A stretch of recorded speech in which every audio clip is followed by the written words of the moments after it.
a bit different. Happy Saturday to everybody. Today I'm going to be making a ham. I'm also going to be making some delicious au gratin potatoes and some green beans. And I'm just going to let you guys cook with me. I'm not even going to tell you all the ingredients right now. What we'll do is, as we make an item, I'll tell you what ingredients and I'll still cook in detail. Hi everybody, and happy Saturday. Today's going to be a bit different. I'm cooking dinner and I'm just going to show you guys what I'm doing today. Today I'm going to be making a lovely ham.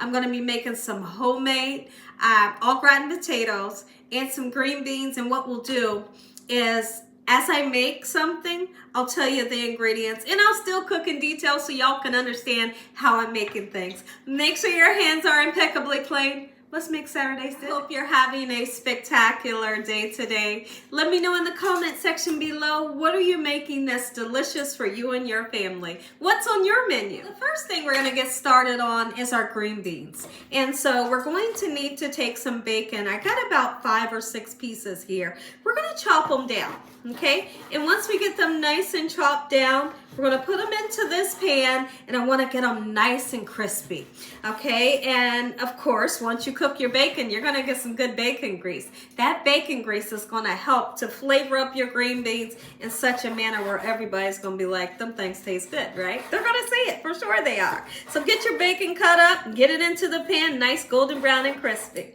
We wait on our bacon to get nice and crispy. Let's go ahead and start to peel up some lovely potatoes. These are Idaho. You can use russet potatoes. Really, you can use any kind of potato you want, right? So we're gonna peel them and we're gonna get them nice and sliced. You don't want them to be too thin. Otherwise, they'll turn into mush. I'm gonna show you right now what size I like to cut my potatoes. Try to do them all around the same size. That way they all can cook at the same time. Here's what we're gonna do to give our au gratin potatoes a head start. We're gonna boil these just for about 7 minutes, okay? And then we'll pour the water off. We'll put these into the baking pan. We're gonna make an amazing cheese sauce that these potatoes just swim in.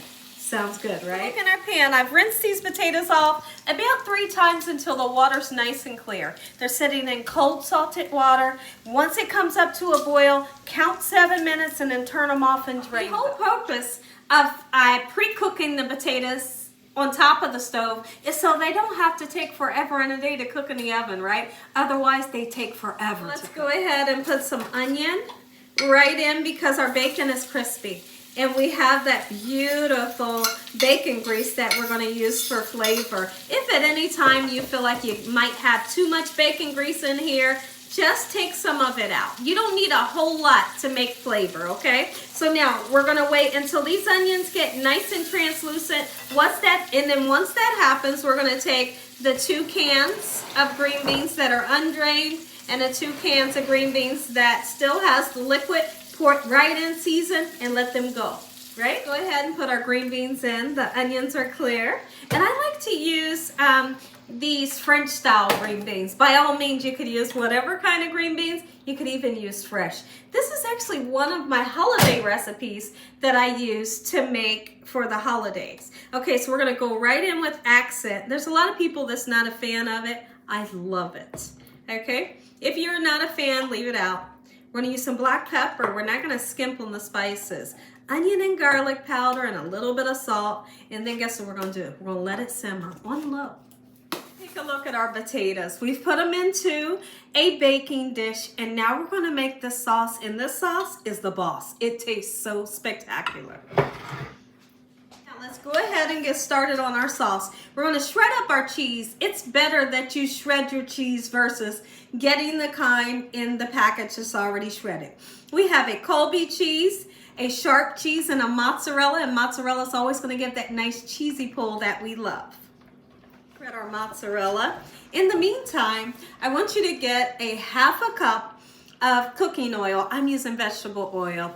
And a 1/2 cup of all-purpose flour. We're gonna be making a nice roux. And the roux is the beginning of this cheese sauce, okay? So when you're making a roux, you use equal parts fat, which is our oil today, and equal parts flour. A 1/2 cup oil, 1/2 cup flour. At no time do you want this to look like plaster. But I'll show you the consistency that you're looking for. Take your 8 ounce of Velveeta cheese, chop it up into cubes. And now what we're gonna do, let's go ahead and take that 1/2 cup of oil, mix a 1/2 cup of flour, just like this, and you want to cook that raw flavor of the flour out for 3 to 4 minutes, okay? Once that happens, our Velveeta will go in first to melt. Once the Velveeta begins to melt, we're going to be putting 2 cans of evaporated milk in, and then all of this cheese. Maybe not all of it, because some of the cheese will go into the sauce, and the rest of the cheese is going to go right on top of the potatoes, just like this. So we're going to use it all, but it goes in different times. This is what your roux is supposed to look like. Go ahead and put that 2 cans of evaporated milk right on top of the roux. 8 ounces of our chopped up Velveeta that we chopped. It won't melt all right away. Even if it has a little bit of lumps, don't worry, because during the cooking process where we put this in the oven, oh, it'll get nice and melty, right? Beautiful. Let's do this. 1/2 of our cheese into the sauce here. Whoop. And then the other 1/2 onto the potatoes and really mix it in. Our cheese is mostly melted. Let me show you. Look at that. That right there. Oh my goodness, so delicious. So once it's basically there, where your cheese is almost melted, you can go ahead and start adding in your seasonings, or you could put your seasonings in once everything is into the pan. But we need to add in something that's going to balance out all of the sharp taste from the cheese. And so what I like to do is a sweetened condensed milk. No, it doesn't make it sweet, and I can promise you that, but it gives it a nice umami flavor. Make them say umami. Don't use no more than 3 tablespoons. And this is a house tablespoon. It's not a measuring spoon, okay? It really balances it out, okay? So it's not so sharp. All right, gorgeous. Let's mix this together, and then we're going to be pouring this cheese sauce right on top of the potatoes. Let's get our cheese sauce right onto our potatoes that have been pre-cooked. All right, that cheese sauce can be a bit heavy.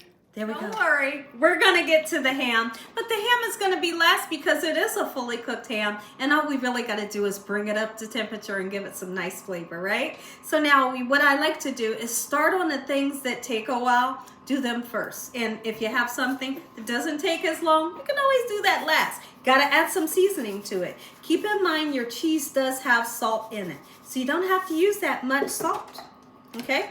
We put salt, garlic powder, and a nice amount of it on purpose. We're gonna put some black pepper in, right? Onion powder. We're gonna cover this with foil and bake that thing until these potatoes are nice and tender. Into the oven, 350 degrees on the middle rack. Time to do our lovely ham. What we have here today is a spiral ham, and our ham is pre-cooked. It's basically fully cooked. So all you really gotta do is bring it up to temperature, do what you can to make it taste good, right? So now I have some extra onion left over. Just gonna put it in the bottom of the pan. Can you imagine the flavor that it's gonna create, right? It's gonna taste delicious. We're also going to cut about 3 tablespoons of butter. It can be salted or unsalted. All right, we're gonna put it in the bottom of the pan, and then I wanna season up my ham. We're gonna put some garlic powder into the bottom of the pan and kind of all over the ham, and onion powder. Great flavors there. All right, I'm not gonna be making a glaze for it, but I do have this packet that I may put on it towards the end of the cooking process. But in the meantime, we're gonna put between a 1/2 cup and a cup of water in the pan so we can get the cooking process going, okay? Just like so. We're gonna cover this with foil so that it doesn't dry out. But there's also one more thing that I wanna talk about. When you have a spiral ham, you see how it's already cut for you? When it cooks, I don't want all of my slices to come falling off. So what should we do? We're gonna take this off, we're gonna turn it upside down so that when we lift it back up, all of these slices will still be intact. Let's cover it right into the oven. Look at this, listen to me. I hope y'all enjoyed this type of video. Look at this. Make it up. Gina, what I'm doing in this kitchen on a daily basis. And we thank you for this meal. Amen. Let's taste. I'm so excited. I'm going right in for the luscious potatoes. Ooh, they're hot. The ham. Wait a minute.